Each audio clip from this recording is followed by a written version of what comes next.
These astronauts have left a dystopian Earth and arrived on an unknown Earth-like planet. However, they quickly learn that time runs much faster here. A group of astronauts arrive on an Earth-like planet after leaving a devastated dystopian Earth behind them. During their descent toward the planet, they crash into some mountains, wreck their ship, and their pilot dies. Another astronaut named Thomas is severely injured. In addition to Thomas, the group includes Marta, who loves Thomas, Peter, and George. They step out of their ship and begin exploring the planet. At first, it appears that the air is not breathable, but as they descend from the mountains, they realize that they can remove their helmets at the surface and breathe just fine. They assemble rovers which they have brought along and start heading toward the seashore, where they were originally meant to land. On the way, Thomas grows a high fever and starts becoming delirious. Meanwhile, they come across what appear to be ruins of an old civilization, suggesting that there was once some kind of life on this planet. Next, Thomas becomes more and more delirious as he approaches his final breaths. Marta holds him desperately. Before dying, Thomas tells them all to remember what happened on Earth so that they don't repeat those mistakes here. Next, a severe thunderstorm causes a nearby river to flood, and Marta desperately holds on to Thomas's body throughout the ordeal. They build a grave for Thomas before continuing their journey. After traveling a long way on foot, the three astronauts finally reach the seashore. They are happy beyond measure. They find organic life on the beach and hunt it for food. Next, some time has passed, and Peter and Marta have a son now. The astronauts have decided that since they have no way of contacting Earth and going back, their best option is to start a new version of the human race on this planet. Peter and Marta have named their son Thomas. Peter notices that his son is growing up at twice the speed that he would on Earth. At 6 months old, he is the size of a 1-year-old baby. This means that time is passing much more quickly here. Peter even worries that he and Marta might die before Thomas reaches maturity. As time passes, Peter and Marta have more children. They build huts and sew clothes, and Marta even starts painting their faces. George is now the only one who is still bothering to document all that they are doing here. George tries to educate little Thomas, but Thomas shows no interest in it. Peter starts getting delirious while trying to understand philosophical ideas about what they have found and lost by starting this new life here. During his delirious episode, he beats up George because George does not seem as bothered by what is happening to them. One day, explosions start occurring all over the beach, caused by unknown seismic activities, and Peter dies during the chaos. Marta mourns him. Life continues, with Marta and the many children she made with Peter rebuilding and learning to work in the fields. One day, Marta asks George to make a baby with her. This will be her last baby. George agrees because of course he does. Months later, Marta gives birth to the baby. It's a girl. Marta dies during the delivery. After Marta's death, George delves into a terrible and disturbed mental state. He barely keeps his rational thoughts together. He despises himself for what he is turning into on this planet. He decides to leave Marta's children and go into the mountains to ponder and reflect, and also to collect materials like metal ores that the children might use. When George returns after a long time, he finds that the children have reproduced rapidly and turned into an entire tribe. Thomas is the leader of the tribe, and they have created a kind of religion in which Marta, Peter, and George are godlike figures. The religion has dances and rituals, just like old religions back on Earth. They see George as some kind of messiah. George is horrified at this. He goes away again. George tries to record himself as often as he can, but he is slowly losing his mind with age. George returns to see the children again after a while and sees that the tribe has grown bigger and is indulging in even more religious rituals and practices. A hierarchy has also been established where the dominant male uses his power and resources to get his selection of females. The rituals now involve sacrifices as well.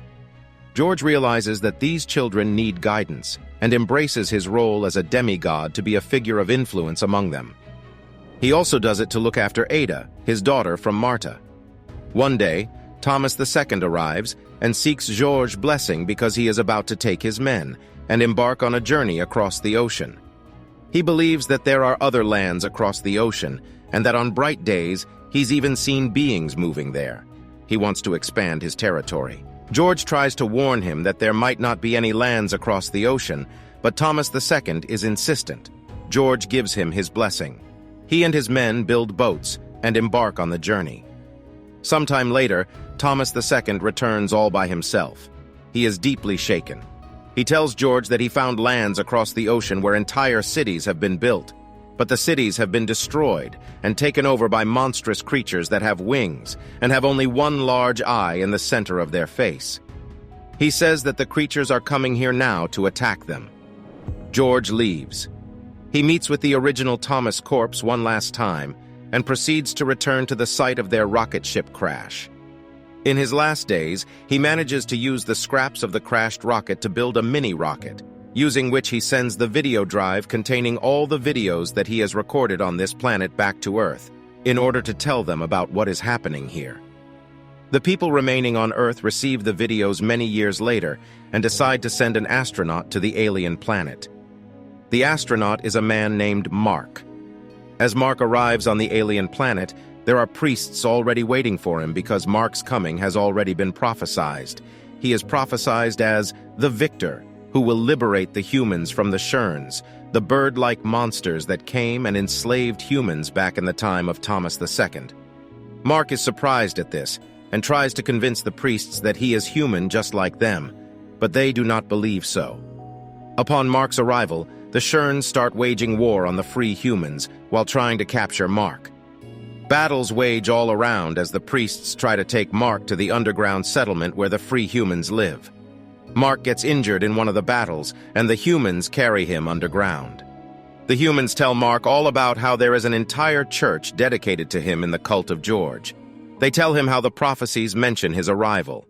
The high priest Malahuda offers his daughter, Ihezal, to Mark, because it has been prophesied that he will marry her. Next, Mark gets his first look at the Sherns, and they look like ridiculous creatures to him. However, the rest of the natives do not share his funny view. They are scared of the Sherns. Next, the natives tell Mark about the woman that he has left behind to come here. He is surprised to hear this. He asks them how they know about his girlfriend, Aza, and they reply that it is all written in the prophecy. Mark is freaked out, and he rushes outside. He meets the Shern leader named Avi on the beach, and the Shern connects to him telepathically, almost driving him to insanity. Suddenly, the Shern falls down, and Ihezal arrives. Hezal and the people think that Mark has defeated Avi, and they rejoice. A few people notice that Ihezal was alone in the presence of Avi and try to imprison her, because that is what the law states for women who have been alone with a Shern. Mark stops them and uses his status as the victor to enforce his will. Some people aren't happy with this. Next, Mark cries and admits in front of Ihezal that he came to this planet knowing that his girlfriend back on Earth was secretly unfaithful to him and wanted to get rid of him. However, he tells Ihezal to not inform anyone about this, as he can't appear weak to these people. Mark arrives to speak to the captured Avi. Avi once again speaks to Mark telepathically, making him delirious. Mark is hypnotized by Avi's words in his head. He thinks what Avi is giving him is infinite wisdom, and he almost worships Avi. But Ihezal arrives and explains that Avi is actually only bringing out what is already inside Mark. That is what Sherns do. Mark prepares to take the legions of humans to the cities across the ocean and defeat the armies of Sherns there. He wonders how to defeat them. Meanwhile, rumors begin spreading that Mark is not the prophesized victor, but rather a lowly man who was expelled from Earth. The army of the Sherns is partly made of Mork, which are half-human, half-Shern creatures that came into being when Sherns made babies with the human women they captured. Mark's men capture a bunch of Morks, and Mark convinces them to fight alongside the humans because their mothers were humans. The Morks agree, but this makes Mark less popular among the humans who despise the Morks. Ihezal warns Mark of this as well. She says that the very touch of a Shern, or even a half-Shern, brings out the worst and most base desires in a human. They corrupt the mind and body deeply. Mark is suspicious that she is speaking from experience. Mark and Ihezal make love for the first time. Mark falls in love with her and feels himself losing all the love that he had for his girlfriend on Earth. He a dog. The next day, Mark and his armies prepare to depart for war in the cities across the ocean. He has given his armies gunpowder and taught them how to use it. He leaves a guard to protect Ihezal in his absence. After Mark leaves, a plot is made to seize power from him. Meanwhile, Ihezal arrives to find Avi and has rough intercourse with him. Poor Mark. Man's getting cheated on every planet in the universe. Meanwhile, back on the dystopian Earth, the man that Azza cheated on Mark with arrives to see her. He tells her that he no longer finds her attractive, and he cannot believe that they orchestrated to send Mark to whole another planet just for their relationship to come to this. Azza does not take this very well, and tries to kill the man by running him over with a car. Appropriate reaction. Meanwhile, Mark and his army arrive at the cities across the ocean, but they are hopelessly outgunned by the Sherns with their telepathic abilities that easily incapacitate Mark's tribesmen. In the city, Mark finds the remains of a once great Shern civilization. He realizes that Sherns were once exactly like them, believers in gods, kings, and scientists. And in the end, they reach the same dystopian point in their history that humans on Earth did. He decides to leave them be. Mark returns to the beach to find the believers being punished by being placed on tall wooden spikes. The plot to seize all power from him has been completed. Mark tries to change the laws of the land so that these humans don't end up like humans of Earth and the Shern civilization, but he is too late. They no longer recognize him as the victor. They only see him as an expelled coward. The people pelt stones at Mark and proceed to nail him to a cross. Mark is left there to die, while Ihezal stands beneath him. The end. Thank you for watching. Be sure to like our channel and subscribe if you enjoy content like this. Also, let us know what movie you would love us to recap for you.